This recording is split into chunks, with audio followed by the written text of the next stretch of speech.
नौकरानी एक घर के लिए कितनी जरूरी होती है, आइए देखते हैं। अरे बहू, ये देख, सारा साबुन बर्तन में रह गया। ये नौकरानी कोई काम नहीं करती, गंदा काम करके चली जाती है और ढेर सारा पैसा ले जाती है। अरे मम्मी जी, उसने तो साफ किया ही था। मेरे ही हाथ से इस ग्लास में सर्फ गिर गया था। अरे बस कर झूठी, उसे बचाने के लिए सारी जुगत लगा ले, लेकिन मैं तो इसे निकाल कर ही रहूंगी। हमारे जमाने में ना कोई नौकरानी थी और ना ही ये चिकने बर्तन। चूल्हे के जले बर्तनों को राख रगड़ कर साफ किया करती थी मैं। अरे माँ जी, मैं कहाँ बचा रही हूँ उसे। और वैसे भी आजकल नौकरानी जरूरत नहीं, स्टेटस सिंबल बन गया है। अब आप बताओ, मैं मुन्ना को नीचे घुमाने ले जाऊं तो लोगों से क्या बोलूं? झाड़ू पोछा खुद लगा रही हूँ। लोग सीधा यही पूछते हैं कि कौन सी नौकरानी काम कर रही है तेरे घर पर। अरे बस कर, ये भी कोई बात होती है?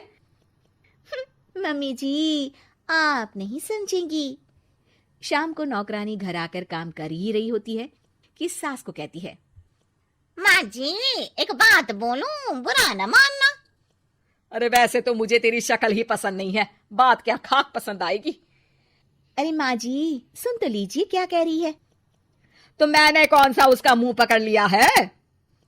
अरे माँ जी, वो लाल साड़ी पहनती हो ना, ना पहना करो। सास का गुस्सा अब तो 7वें आसमान पर होता है। अरे वाह जी वाह, क्यों ना पहना करूं? और तू होती कौन है ये बताने वाली कि मैं क्या पहनूं क्या ना पहनूं? अरे माँ जी, पूरी बात तो सुन लो, वो बोलना क्या चाह रही है। अरे बुरा न मानो आंटी जी। अरे कौन है आंटी? अपनी उम्र देखी है तूने? 2-4 साल ही छोटी होगी मुझसे और मुझे आंटी बोल रही है। बहू सर पर हाथ रख लेती है। अरे अच्छी खासी उम्र दराज हूँ और आंटी ना बोलूं। मैं तुम्हारी बहू से भी 4 साल छोटी हूँ। क्यों दीदी? बोलती भी क्या, एक तरफ सास यानी पति की मांग, तो दूसरी तरफ नौकरानी जिसके बिना घर का काम नहीं चल सकता। वो दरअसल माँ जी की शादी भी बहुत जल्दी हो गई थी ना। अच्छा ये झगड़ा छोड़ो, ये बताओ तुम माँ जी को लाल साड़ी पहनने से क्यों मना कर रही हो? वो ना, इनकी उम्र की सारी औरतें सोसाइटी में इनके लिए बात करती हैं कि तुम्हारी सास बुढ़ी घोड़ी लाल लगाम है। बहू को ये सुनकर गुस्सा आ जाता है। अरे वाह वाह, कौन बोलता है जी? खुद क्या है यहाँ की औरतें, बाल सफेद लेकिन टाइट जींस और कोई कुछ भी पहने। अरे पहनना हमारा निजी हक है, किसी को कुछ हक नहीं बनता कि वो मेरी सास के लिए कुछ बोले। मैं आज ही जाकर माँ जी के लिए लाल जींस लेकर आऊंगी, फिर देखो कोई क्या बोलता है। अरे चुप लाल जींस। अरे सुन नौकरानी की बच्ची, जाकर बोल दे उन लोगों से कि उन लोगों की तरह मैं उड़ती नहीं फिरती हूँ घर बार छोड़कर। अपने बच्चों और नाती पोतों में मन लगाती हूँ, ना कि सारा दिन ताश के पत्तों में आंख गड़ाकर 3 पत्ती खेलूं। नौकरानी वहां से चली जाती है। वैसे बहू, नौकरानी के क्या फायदे हैं ये तो पता नहीं, लेकिन सबसे अच्छा तो ये कि पता चल जाता है कि कौन किसके लिए क्या बोल रहा है। सोसाइटी में तेरा नौकरानी रखने का इरादा बिल्कुल ठीक था। अगले दिन उन लोगों के घर की बेल बजती है। बहू दरवाजा खोलती है कि सामने कुछ औरतें खड़ी होती हैं।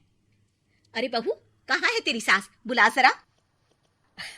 अरे बहन जी, आप सारी एक साथ आइए आइए, कैसे आना हुआ? अरे 3 पत्ते खेलने आई हैं, क्यों खेलोगी?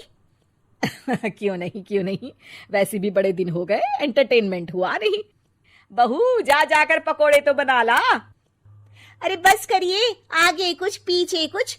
वैसे तो कहती है कि परिवार पर ध्यान देती है, हमारी तरह 3 पत्तियां नहीं खेलती। हमने कौन सा परिवार छोड़ दिया? सास सक पका जाती है।